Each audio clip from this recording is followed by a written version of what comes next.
Good afternoon, everybody. Thank you very much for attending the session. I know we are sitting between you and the lunch, so we will ensure that it is as exciting as possible because it's going to be a fireside chat. We started off the year with great resignation, right? And we are ending the year with great layoffs. There's a hiring freeze globally. We are really looking at a volatile, uncertain, complex, ambiguous world, right? Where HR teams really have to be agile. So the recruitment function has really morphed itself over the past few years, adopting technology in a big way. Our singular mission at hrtech.sg is very simple. We want to ensure HR teams adopt technology and data in a big way. We don't want you to do just online Zumba sessions, weekly fitness sessions, and say we are taking care of employee wellness. We want the HR teams to adopt data to proactively identify people at risk and use data-driven mental wellness. So we need to leverage more of tech and data. And if you look at recruitment function, large enterprises are using smart applicant tracking systems, really smart applicant tracking systems. And a lot of the smaller enterprises are using global employment platforms. Global employment platforms help you hire talent wherever the talent is located. And you could have 10 employees across 10 countries, and you could have a single dashboard of all the employees, take care of compliance, legal costs. We now have automated interviewing schedule solutions available. So recruiters don't have to call the candidates and the managers saying, okay, I need to schedule this interview. I'm sorry, I'm canceling it. Now I need to reschedule it. All of that is gone. Smart, AI-driven, automated interview scheduling platforms are available. Conversational AI is now used for screening. Conversational AI is integrated into the website, career platforms, and candidates, when they come onto the career websites, the conversational AI engages with them, screens them, and directs them to the next stage accordingly. We have video interviews that have come in a big way. In fact, over the past 2-3 years, video interview platforms have become really smart.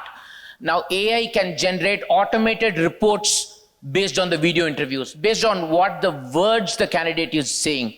Based on the facial recognition, they can generate reports to say whether the candidate fits a sales role or a human resource role. AI is really transforming that. We now have smart job boards and talent marketplaces. Not just external talent marketplaces, but internal talent marketplaces. You need to ensure you encourage employees to move internally, rotate. Internal talent marketplaces where skills are mapped and ensure people remain happy by moving within the organization. Referral platforms are common, which means earlier only your internal employees could refer candidates. Now anyone outside could refer people for roles in your organization.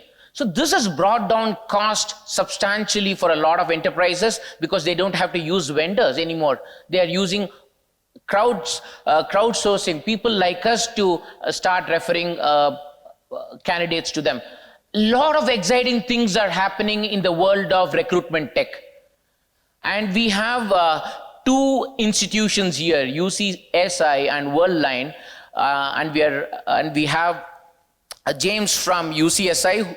He's the CIO of UCSI, and so we're going to talk to him about how technology is being used by the recruitment team for hiring academic faculty, doctors, and so on, right? And then we also are going to focus on technology talent hiring, right? We have Kelly from UCSI who's going to talk about it, right? Yeah. Now, we're going to focus on the first important thing. What are the business challenges that their organizations are facing right now? So we're going to start with you. Will you tell us what are the business challenges that your company is facing, and how has the recruitment team adopted technology to meet those requirements? Thank you, Sriram, and good afternoon, everyone. I'll try to keep it short and sweet so that everybody can go out for lunch later, yeah? Just the business challenges that my company, Worldline, is facing currently is mainly the lacking of the resources. And then I think I'm not alone here. Everybody is the same.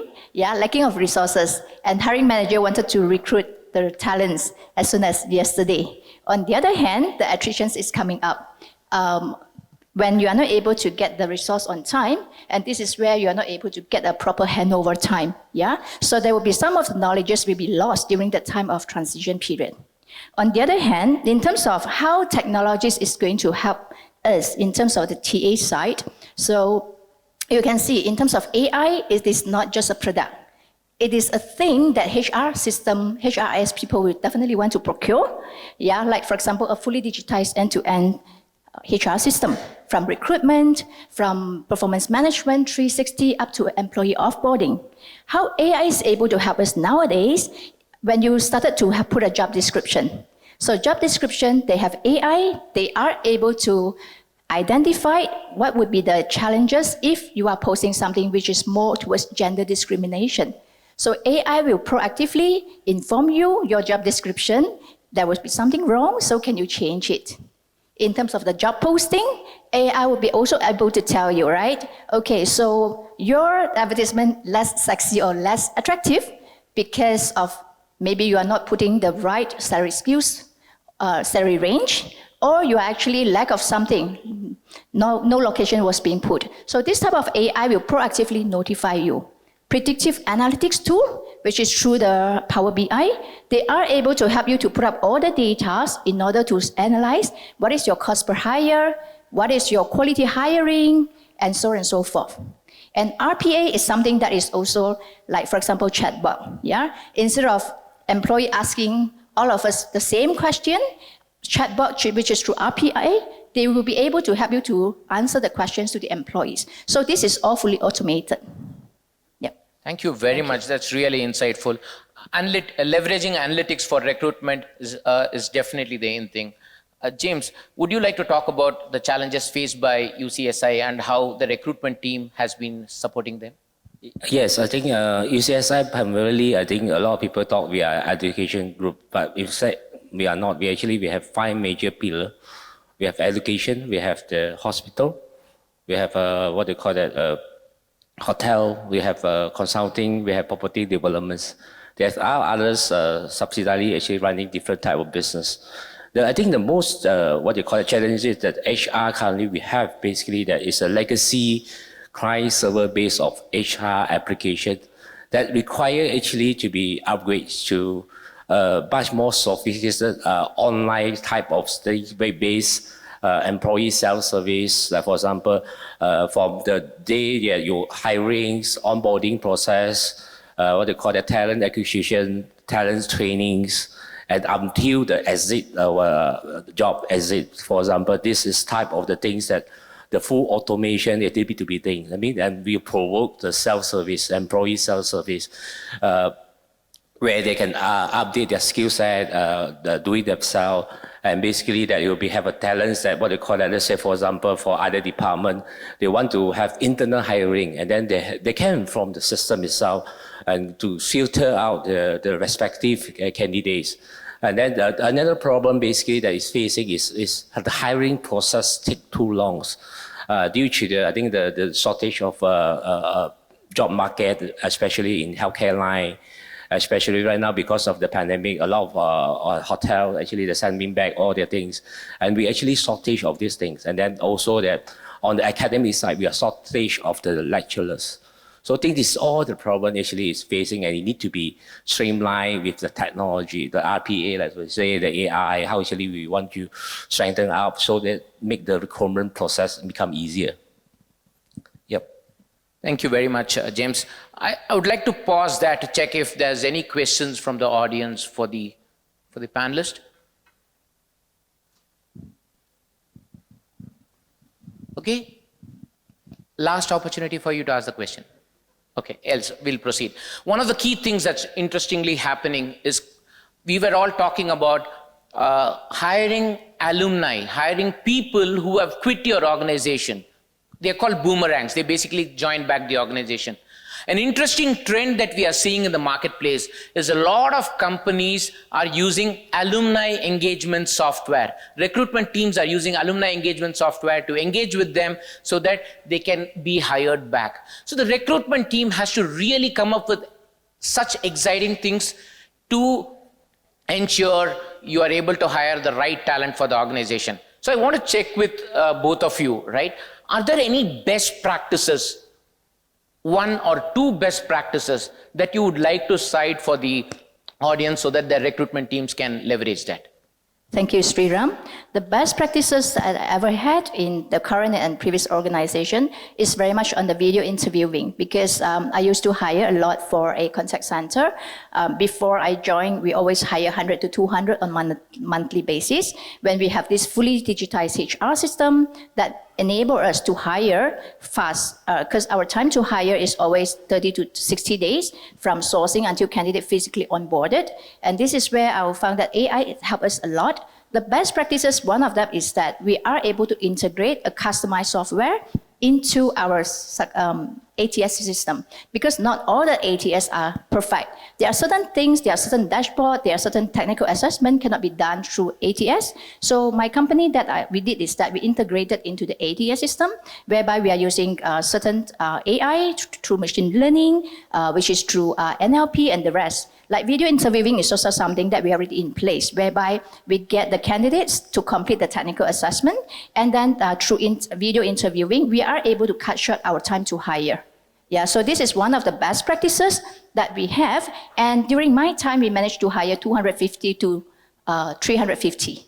And after that, after I left the organization, what I heard is that they are hiring 300 plus to 450 on a monthly basis. Yeah, so in terms of the cost per hire, we managed to reduce at least 5 to 7%. And in terms of our quality hiring that we need to hire, because we have a very high KPI, through this AI and together with the to shorten the time to hire, we managed to also getting the right talent. So we managed to retain the employees, we do good quality hiring, and our KPI is always 95 to 97%. So for our team, we always meet the target. Yeah, so this is part of, those are the best practices that I share.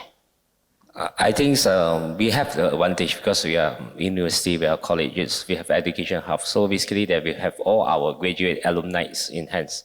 So basically that we actually will be, in future, will be streamlined with our alumni, for example, and also we work with the industrial in private institutions that we have we call a portal called Call Ops that offer the industrial people actually to get the right talents, and basically that together all what is the industrial need, what is the talented industry profession that industry need the most.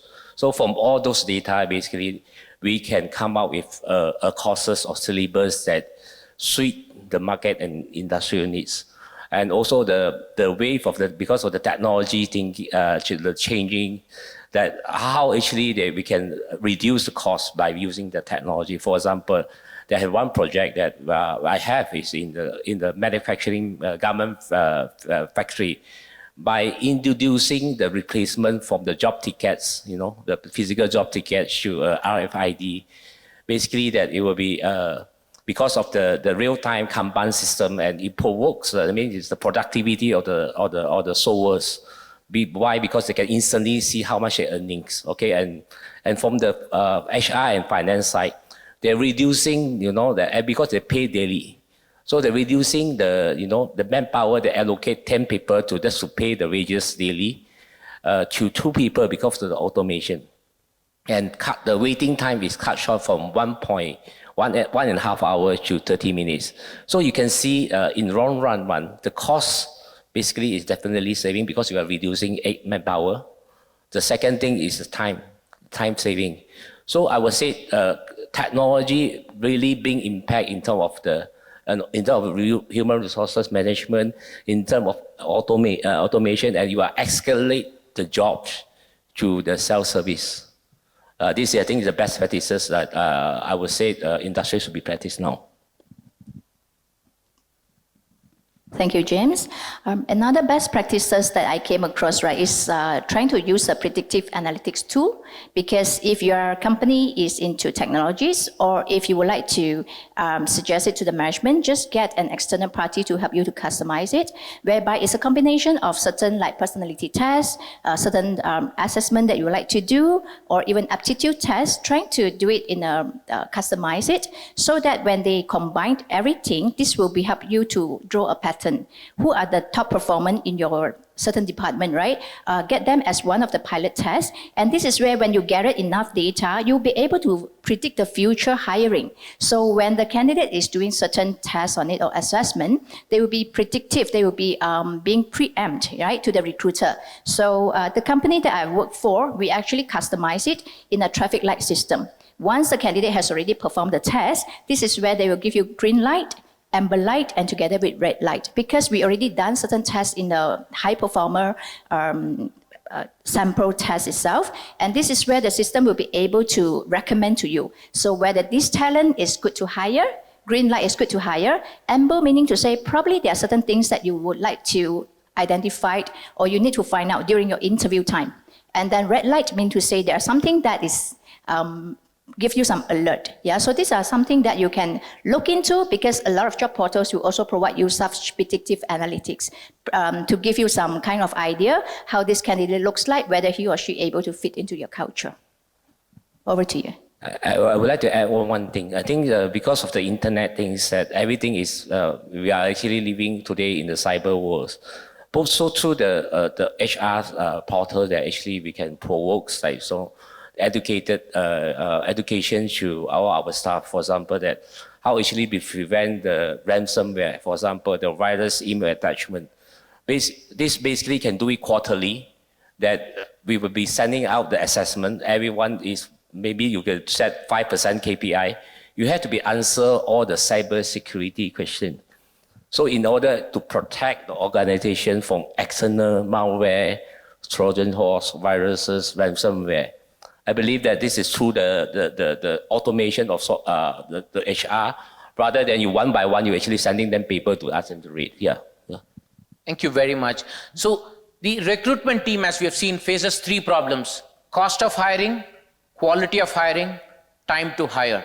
And both James and Kelly have given us enough examples from the real life how we can adopt technology to drive the recruitment function way forward. So the clear bottom line of this session is that recruitment team needs to adopt technology and data. We need to move from diagnostic to predictive to prescriptive, right? So let's move from diagnostic, which is more of a post-mortem, to a more of a predictive approach in helping the business teams achieve their goals. Thank you very much for being a great audience. If you have further questions, please do feel free to engage with us during the lunchtime. Thank you once again. Thank you very much. Thank you.